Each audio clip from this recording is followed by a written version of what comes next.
Hey, good morning, everyone. Let's get straight to the breaking news. Harvey provoking an unfolding flooding disaster. On a major earthquake that has rocked central Mexico. It's on the 32-year anniversary of a massive earthquake in Mexico City. Wildfires are tearing through Northern California. Thousands of homes and businesses damaged. We were at home, and the fire broke out Sunday night. I remember seeing large flames like higher than houses. It was at school, actually. We watched CNN 10 every morning with the students, and they talked a lot about Hurricane Harvey. So I logged into the news, and I found out that the earthquake hit Mexico City. And then I was set back to what I felt 32 years ago. In 1985, my mom and my little brother actually died in the earthquake. The apartment where I grew up, the building next to it collapsed right on top of it. My mom and my little brother did not make it, couldn't get it. They were trapped. I sent out an email to my work, coworkers. I had so many people approaching me and just asking, how can we help? What can we do? Within 3 days, we collected close to $4,000. But I realized that Santa Rosa in particular, and some homes in Napa, where they were just communities that didn't have resources. We went after really trying to find a family or two that we could sponsor in some way for Christmas. And so we came up with an idea to have a couple of bake sales to just raise money. And so we had to find out who was still in the area and who needs some support at this moment. And it was the firefighters. One thing that was listed that they needed was food. So we just decided, hey, we're gonna make as much food as we can and bring it out there to them.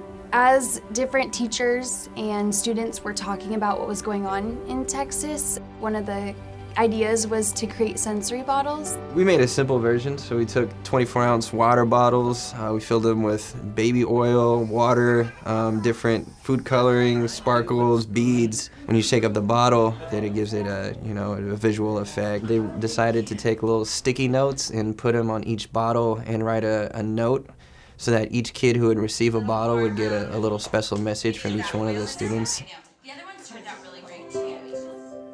It just was amazing to see how quickly, no matter what we were selling, that people were just coming up to the table and buying it and encouraging our kids to sell and do what they could for these victims. I remember driving around, I saw a lot of buildings empty, cracked, leaning towards one side. When we went to service on Sunday, they introduced me.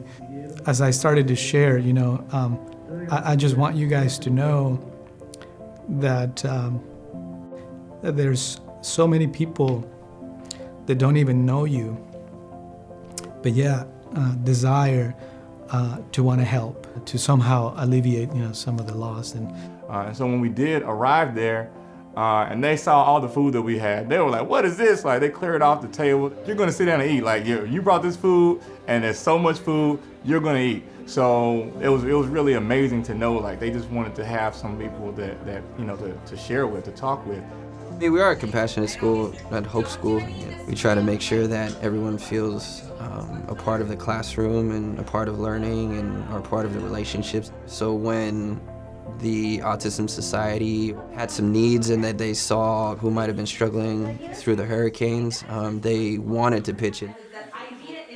I think they realized they could impact an entire community from their school. Dear friends at Hope Technology School, I'm writing on behalf of the Autism Society of Texas. Thank you so much for your generous donation of sensory bottles for those impacted by autism. We especially loved the little notes on so many of them. We were able to distribute these to families, and they helped provide comfort in this difficult time. We and the affected families are truly thankful. The Autism Society of Texas staff and board. You can't do nothing.